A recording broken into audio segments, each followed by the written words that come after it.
Bonjour, Citoyen TV, la chaîne de l'Afrique digne et de sa diaspora, vous présente les brèves.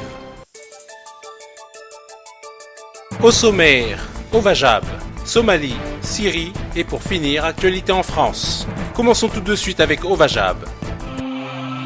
Serein, la lutte continue contre la voyoucratie occidentale.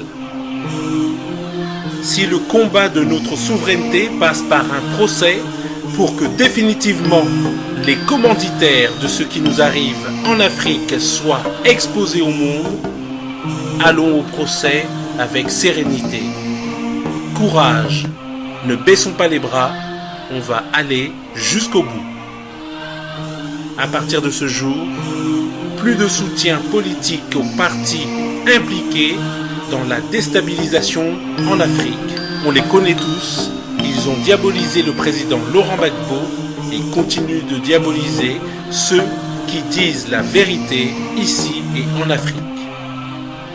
C'est la libération de Gbagbo qui apaisera la Côte d'Ivoire, donc restons mobilisés autour du président Laurent Gbagbo, président légitime de Côte d'Ivoire, victime d'un coup d'État de la France, puis otage à la CPI suite au mensonge de Fatou Draman Bensouda et son dossier mal soudé au profit du Dramanistan, la version france-africaine de la Côte d'Ivoire. En effet, la Côte d'Ivoire traverse depuis 2002 une profonde crise engendrée par une rébellion armée soutenue par la France. La situation s'est aggravée depuis que Laurent Gbagbo, président constitutionnellement élu et investi, a été livré le 11 avril 2011 par l'armée française à Ouattara et déporté le 1er décembre 2012 à La Haye, où la procureure Bensouda peine à réunir des preuves contre lui.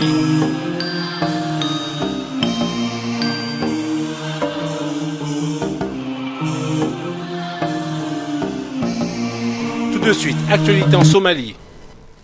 Ce sont de jeunes docteurs volontaires en mission avec l'objectif de garantir que les élèves sont en bonne santé. Une opération menée par la Fondation somalienne pour la santé dans les écoles. Ainsi, ils se rendent dans des établissements scolaires et effectuent des tests ophtalmologiques et conseillent les élèves sur leur santé. Il s'agit d'un programme initié par de jeunes Somaliens du secteur médical. Notre objectif principal, en vertu de ce projet de la Fondation, est de garantir que les élèves qui se rendent à l'école sont en bonne santé. C'est la première école que nous avons visitée, mais nous espérons nous rendre dans bien d'autres établissements au cours des prochains jours. L'accès aux soins de base reste un défi majeur dans le pays, et ces docteurs sont au courant des défis lors de telles visites. Ils prévoient d'assister en particulier les plus vulnérables, ceux dont les parents ne peuvent leur payer les frais médicaux, et pour les cas les plus sérieux, ils les transfèrent vers les hôpitaux de la ville.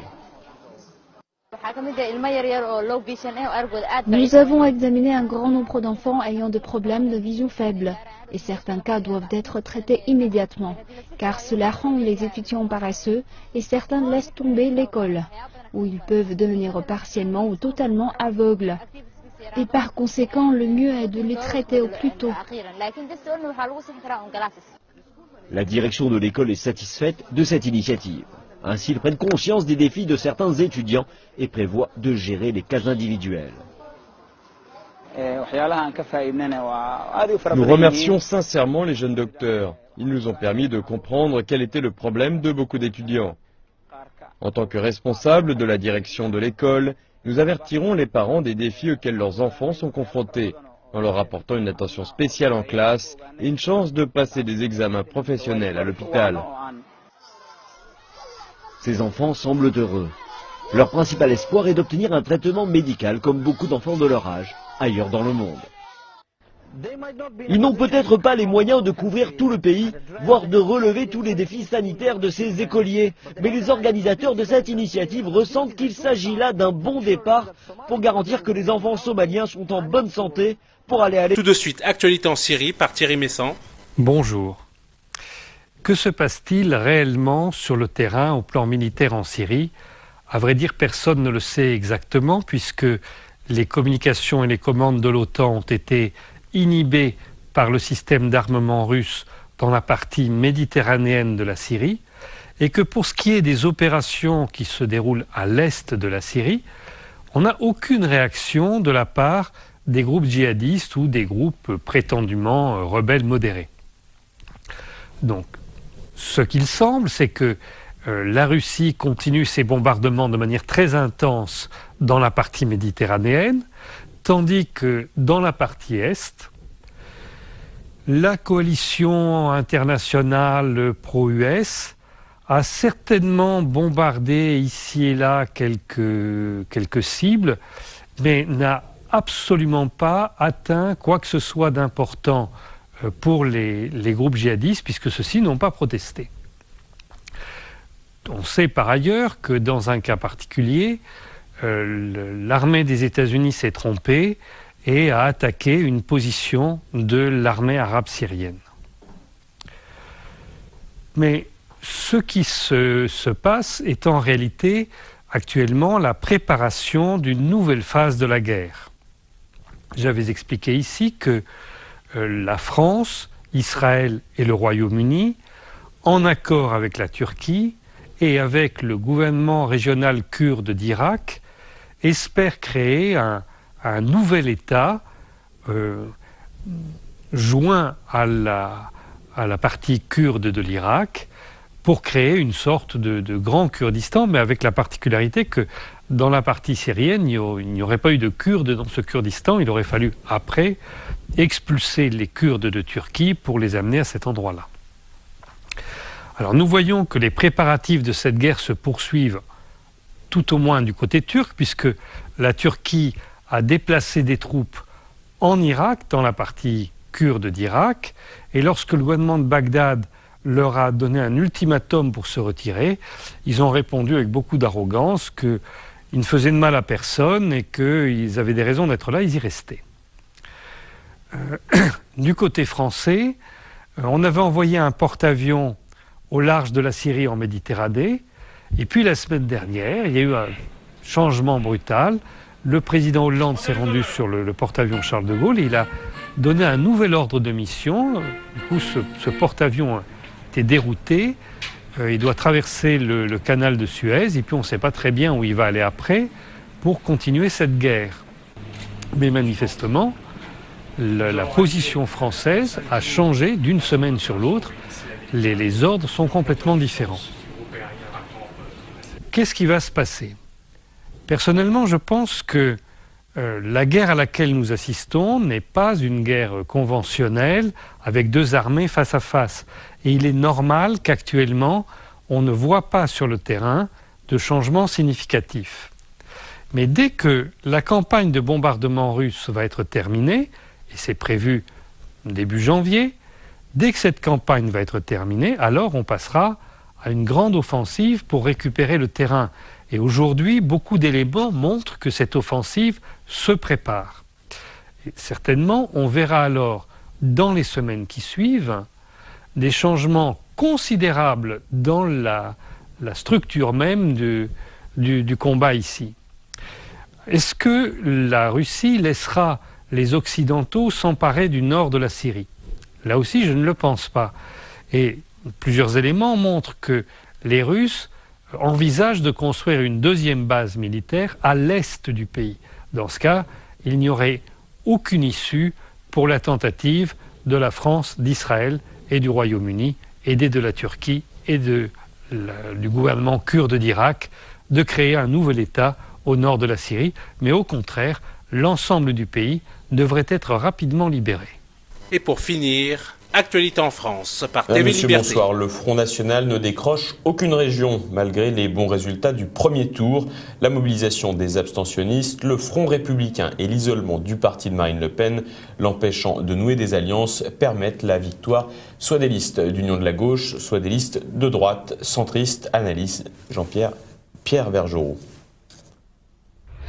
En passant de 118 conseillers régionaux à 358, le Front National sera désormais présent dans toutes les régions. C'est une première pour le parti fondé par Jean-Marie Le Pen en 1972. Par ailleurs, avec 6,8 millions de voix au second tour, il atteint un niveau jamais égalé. Son précédent plafond de voix était de 6,4 millions d'électeurs à l'élection présidentielle de 2012. Victoire ou défaite, avec 358 élus, le Front National va disposer de groupes politiques dans toutes les régions. Cela veut dire des équipes rémunérés par la région pour éplucher les comptes publics, travailler sur les dossiers, proposer des réformes, surveiller ce que font les nouveaux exécutifs. Le Front National sera également la seule force d'opposition dans le Nord et en PACA, avec environ un tiers des sièges dans ces assemblées. Enfin, le FN arrive premier dans 8 départements au second tour de ces régionales. Dans le Vaucluse, le FN obtient même la majorité absolue avec 51,5% des voix. Avec ses 358 conseils régionaux, l'obtention des 500 signatures pour se présenter à la présidentielle de 2017 sera une formalité pour Marine Le Pen. Elle a rappelé à ses électeurs l'enjeu des mois à venir. Merci et bravo, chers amis, de vous être affranchis de mots d'ordre indécents, des campagnes de calomnie et de diffamation décidées dans les palais dorés de la République et exécutées servilement par ceux qui vivent de ce système et souvent y prospèrent sur le dos des Français face à tous les partis politiques. Tous, sans exception. Dans les semaines qui viennent, dans tout le pays se constitueront des comités bleu marine. Ils auront vocation à vous accueillir, à rassembler tous les Français de toutes origines qui veulent participer avec nous à l'œuvre de redressement de notre chère patrie. Rejoignez-les, ensemble, rien ne pourra nous arrêter. Vive la République française, vive la nation, vive la France! Les résultats du Front National installent de fait un tripartisme dans le paysage politique français. Quant au clivage, il n'est plus droite contre gauche, mais mondialiste contre patriote. Une nouvelle donne pour le prochain scrutin, les présidentielles. Dans le traitement médiatique de ces résultats, la palme de la désinformation revient à l'animatrice de BFM TV, Ruth El-Krief, pour qui le refus des régions FN, c'est le refus à la fois de Daesh et du FN. La droite modérée et le centre se retrouvent dans une position très inconfortable. On s'oriente vers le fait que la primaire n'est pas jouée, puisque comme les Républicains ont gagné un certain nombre de régions avec le soutien de la gauche, les Républicains sont dans une position quelque peu schizophrénique. On a d'un côté une droitisation de l'électorat qui est certaine, évidemment avec la progression du FN, et de l'autre côté, des Républicains qui sont plutôt tentés par la grande coalition sur le modèle allemand, qui recomposerait la vie politique dans une bipolarisation avec d'un côté la classe politique traditionnelle et de l'autre côté le FN. Concernant le Front National, si sa progression est spectaculaire, il devra envisager une nouvelle stratégie pour l'emporter, notamment en 2017. C'est vrai que c'est la stratégie globale du Front National qui est quelque peu, je dirais, sur la sellette, malgré sa très grande progression qui est certaine, parce que il semblerait que le Front National a cherché à capter un électorat de gauche en délaissant l'électorat de la droite modérée, en considérant qu'il ne pouvait plus réussir à engranger des voix de ce côté-là.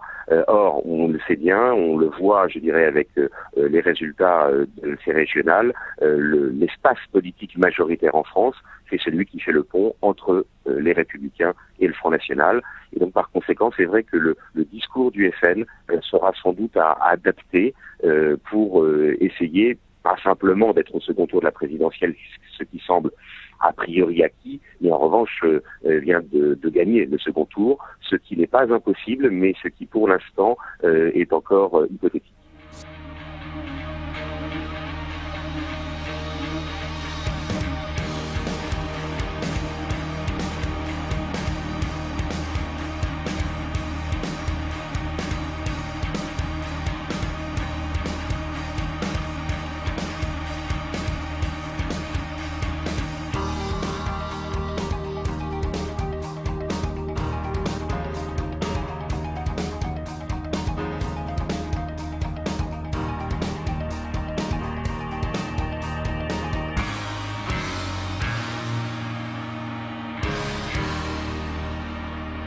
Citoyen TV, la chaîne de l'Afrique digne et de sa diaspora, vous a présenté les brèves.